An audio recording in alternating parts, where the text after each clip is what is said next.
Hey everyone! Well, we're here. We're back, and today we're doing another anti-MLM video, and the MLM we'll be talking about today is Paparazzi.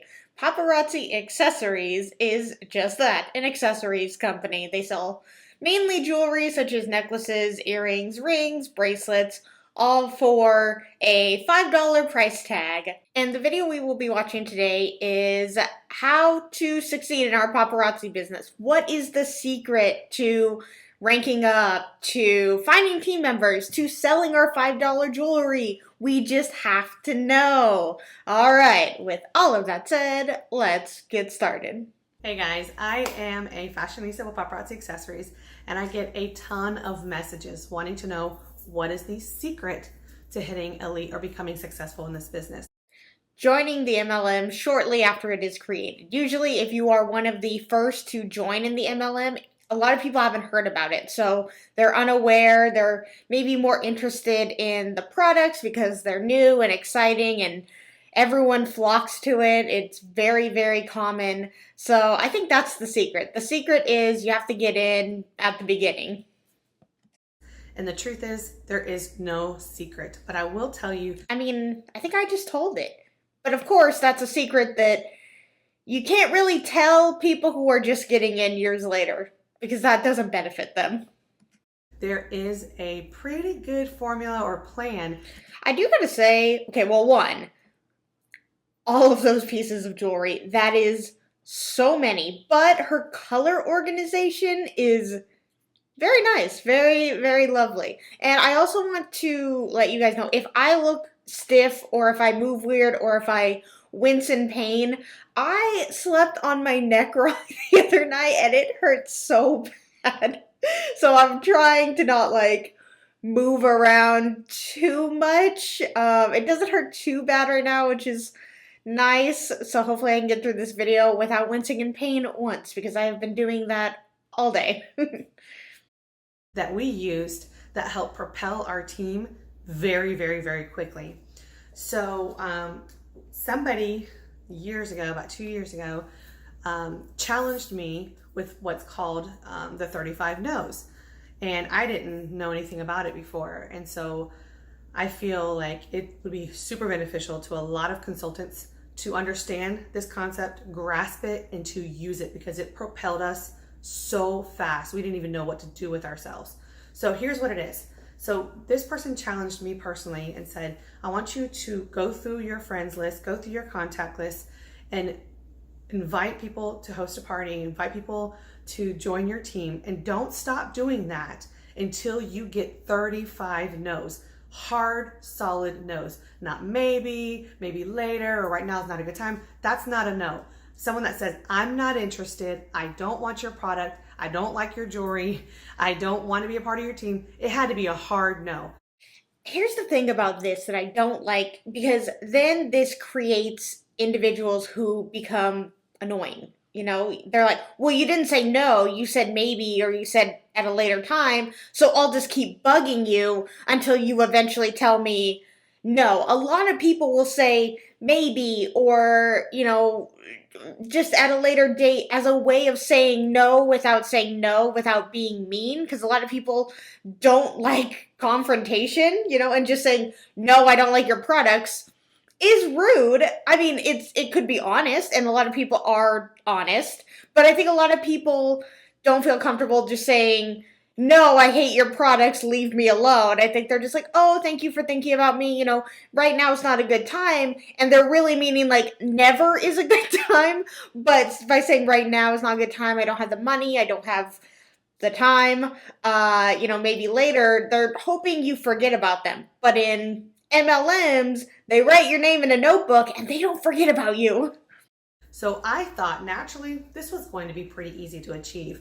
So I went above and beyond, and that's what I thought at least. I went above and beyond, and I asked 45 people to host a party. Now I was too scared to ask people to join my team. So I said, I'm gonna take the easy way out, and I'm gonna ask them just to host a party. And I think that is easier. I think a lot more people would be willing to just like post something on their Facebook wall or maybe an Instagram post, because it doesn't, you know, it's really not that big of a deal. But when you know, look more into it, it's like if your friends comment on it, then the individual in the MLM is going to start harassing them. So you're opening your friends up to that. And also, like, maybe your friends don't know that it's an MLM, and maybe they're in a vulnerable position at the moment. And, I just don't like it. Why are you bothering other people to bother their friends? Why don't you personally go through, ow. I am just hurting myself so much lately. Why don't you, I don't recommend this, of course, but it's like, go through their friends and ask them. Like, the fact that you're going to use your friend to get to their friends, I don't like that. I don't know. Not a fan. I can't remember if I've said this or not, but recently I saw that my mom had posted on her Facebook wall for one of her friends who is clearly in an MLM. Don't remember what the MLM is. It is a jewelry one. I know there's a couple jewelry ones, but I remember looking and people had been like, oh, that looks interesting. And then the person in the MLM was just like, oh, are you interested? Like, DM me. Like, I can let you know more. And it was like seconds after they had like posted it. And it's like, I know she was tagged in it, but it's like, whew, like, give them a moment to even, like, probably look at your website before, like, being like, DM me questions, I can talk to you about this all day long, and it's like, whoa, calm down, take a breath. Through my Facebook list, and I did this, and I know everybody does this, but I'm going to encourage you not to do this. But when you start going through your Facebook Messenger, and you're like, oh, no, that person's not interested, or they make enough money, they wouldn't need this, or, oh, yeah, this isn't for her. Don't do that. You're going to hold yourself back. Why? Because that's not your decision. It kind of is. If somebody is clearly busy and I don't know, I just don't like this. It's like every single person, every living human that breathes is susceptible to your MLM. They are someone you can sell to. They are someone who can join your team. They are a living human who wants this life-changing opportunity. Like, I know if I went through my friends, personally, like, I know a couple of my family members would probably buy from me and maybe a couple friends, but, like, if I went through my friends list, and I don't know if they're saying, like, just go through everyone, if I were to message, like, some of my husband's army friends from back in the day, they'd be like, who are you? Why are you talking to me? And I'd be like, yeah, fair. To make. Let the person make a decision for themselves, and if they say it's not for them, then respect that. That's fine, but it's not a decision for you to make. So don't go scanning through people and skipping over people making a decision for them, okay? That's really important. You could also want to save friendships. That could be something of why you skip over certain people. So I went through 45 people, invited them to host a party, let them know, hey, I need your help, blah, blah, blah. And I set my phone. I was done in 15 minutes. I was like, all right, challenge accepted. You were done in 15 minutes. That means that you created a post and then you copy and pasted it to 45 people in your friends list, which sounds about right for every MLM. Challenge accepted, challenge done. I'll be getting back to you just a few minutes with my 35 no's. Well, the 35 no's never, ever happened. We're here 2.5 years later and we still have not gotten our 35 no's. No, I personally count ghosting as a no, or, if someone does talk to you for a little bit and then they just stop talking to you, I count that as a no also. But again, in an MLM, they really do need a hardcore no. They teach these people, like, unless it is a no, even, you know what? I've heard them, we've watched some people, even if they say no, that means no, not right now. No means no. So what happened that month, that was in February. I remember that month I was a director. So I had a couple of girls that had been signed up under me. I was at director status.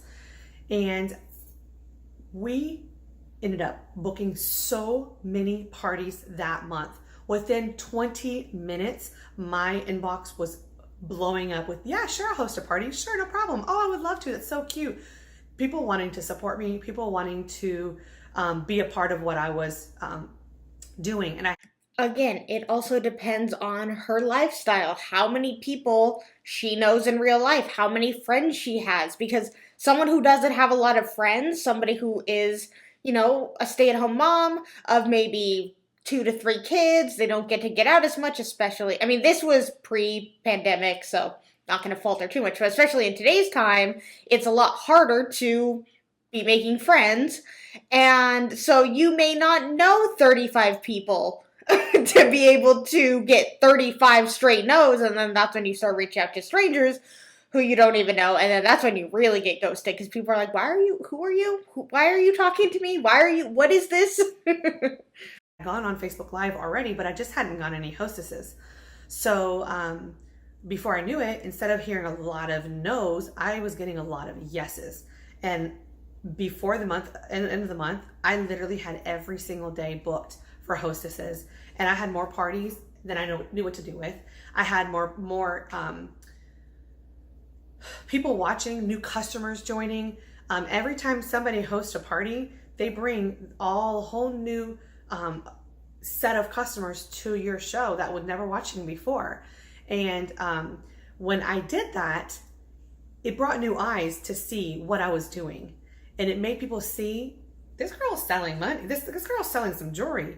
And now, I mean, yeah, at the price tag of $5, it's not really like, of course you're going to sell quite a bit. I mean, if things are cheaper, you are going to sell more quantity. But I know that, just in general, when I, make these videos and I talk to you guys, about the prices of things in MLMs, this is cheap for an MLM compared to, Young Living, where they have the really expensive ones. LuLaRoe, they are very pricey. Beachbody, the Shakeology alone is like $130, crazy. But this is really a quantity over quality issue. I personally would rather have I'm not a big jewelry person, but I would rather have 5 pieces of really nice quality jewelry than 500 pieces of quantity. That's just me. I know people love to have pieces for different occasions to go with different outfits and, look good with this, and this. I'm just a quality over quantity person, I guess, and I'm clearly not Paparazzi's customer. Because I was organically doing this business. I was going live, I was selling, I was having fun. People saw that and they wanted to be a part of it. In the month of February, now I can't tell you the exact numbers, but I can tell you, I'm pretty sure I had close to 12 to 15 parties that month that I didn't have before. And they were all hosted. They had hostesses for every single one of those parties. She's saying this is right when she started, right? So I don't necessarily know. I think Paparazzi's been around for a decent amount of time, but not too long. So she could be, again, the secret of getting in at the beginning where people haven't really heard about it. And they're just like, oh, she has a jewelry business. I'd love to, support that without knowing that she didn't make this jewelry. She just bought it at a discounted price and is selling it for $5 and getting a commission off of it. Versus if this was her business, she made this jewelry, I think people would be even more excited and more interested in helping her. Well, I guess back then they were interested and they were wanting to help her because they probably didn't know it was an MLM. Of course, that is me just assuming, maybe people just did want to help her because she's their friend. Countless girls joined my team from those parties. To this day, I have people shopping with me that came from parties that stemmed off of those parties, and it just ballooned.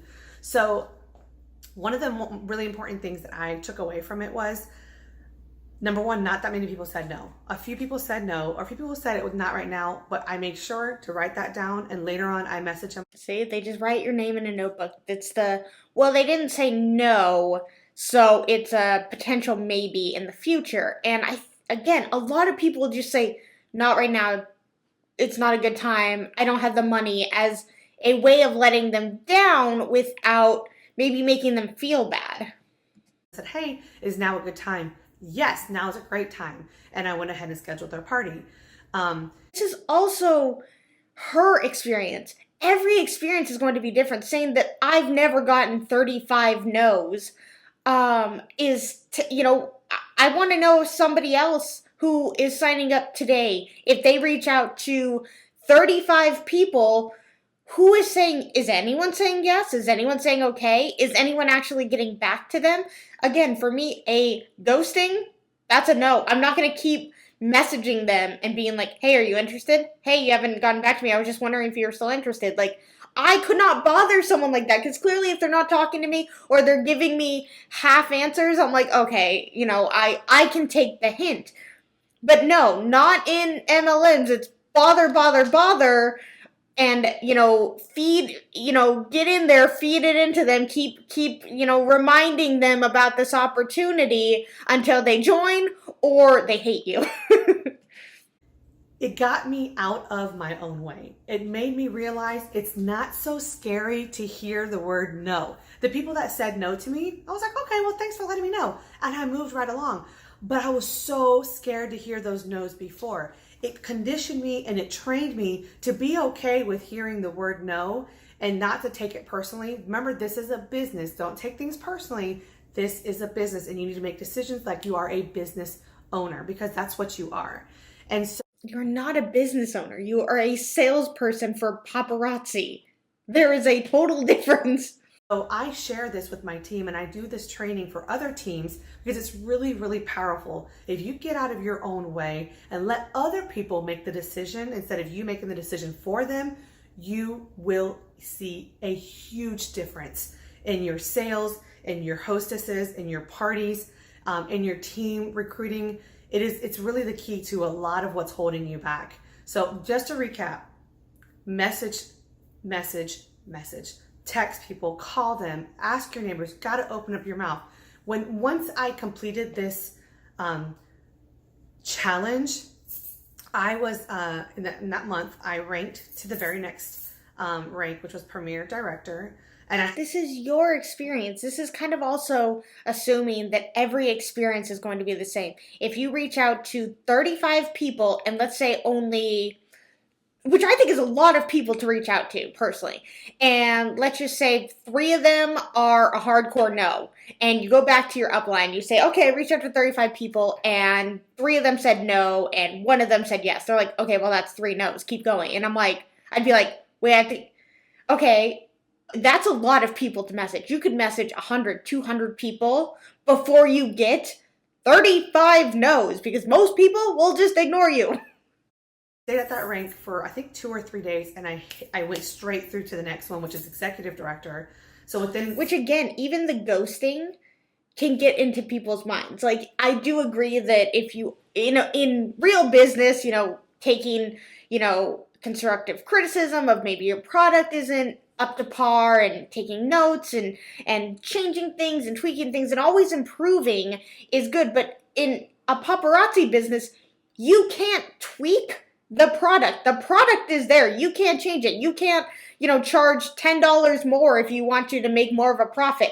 You can't do that. It's $5. You have to sell it for $5, and then you get the 45% commission, whatever it is. In a lot of these videos that we watch, they do give solid business advice. I think that a lot of these individuals are really business savvy, and they're great at what they do, and they'd be great in any other company that isn't an MLM. Like, this woman has skills, she has selling skills, and she's personable, and she'd be better in her actual own business or in actual sales, whatever it is, just not in an MLM. It's like, just always wasted potential, in my opinion. 1 month I double ranked because my team was just exploding. People were joining left and right. People wanted to be about what was happening. They wanted to be a part of that. The very next month I ranked up to producer. I think the next month I ranked up to premier producer, and then about 4 months later is when we hit elite. But I know for a fact, had I not done those 35 no's in February, would have set my team up for the momentum that it did to be able to hit elite numbers several months down the road. So don't be How many pieces of jewelry did you sell? I'd love to know that. afraid to go for those no's. Encourage your teams. If you have a team, encourage your team. If you haven't done it yourself, do it yourself. And let me tell you what, don't stop doing it. If you hit a rut and you're like, I have no new customers, guess what? It's not their fault, it's your fault. You need to get back to the basics. Get back to those 35 no's. Go for the... I hate that. I hate that. It's so MLM to blame the individual instead of, I've reached out to 1,000 people and nobody has said yes. That's not their fault. That's your fault for not reaching out to more people or changing this, or maybe it's your that's another thing. They probably could say like, well, what, does your message look like to people? Are you making real connections with them? And it's like, I am just trying to sell some jewelry, or I'm just trying to get, 2 people on my team. Here's what my message looks like. It looks similar to ones that I've seen from other people. Oh, well, you have to make it more of your own. Make it you. Make it sound like you. Apparently me isn't good enough. It's my fault. My fault for failing in the MLM. No, it's the MLM business structure's fault for why the people fail. Oh, and don't stop just because you hit a certain number or you hit a certain rank. Always be going for the no. Because that benefits people at the top whenever people rank up more, because they need people to be a certain rank in their downline so that they can rank up. That's all I've got today. I hope you enjoyed it. Let me know in the comments how you do. And good luck. Bye, paparazzi lady. That was just, she didn't say bye. Oh, I'm always so upset when they say bye, but I said bye to her, so that's all that matters. Oh, it's this idea of just keep messaging people and everything will work out. Everything worked out for me, so it'll definitely work out for you. Every individual is different. Every individual has, a different number of friends or family members. Maybe their family members can't join and can't support them due to financial reasons. Maybe they don't have a lot of friends. But in MLMs, they're like, what do you mean you don't have friends? It's like, but I joined for the community. But of course, the community isn't going to buy from you because they're also your competition. It's this crazy, vicious cycle, and I just want MLMs to end. Alright guys, that's the end of this video. If you liked it, please give it a thumbs up. And if you really, really liked it, please subscribe. Let's talk all things paparazzi in the comments below. And until my next video, I will see you guys then.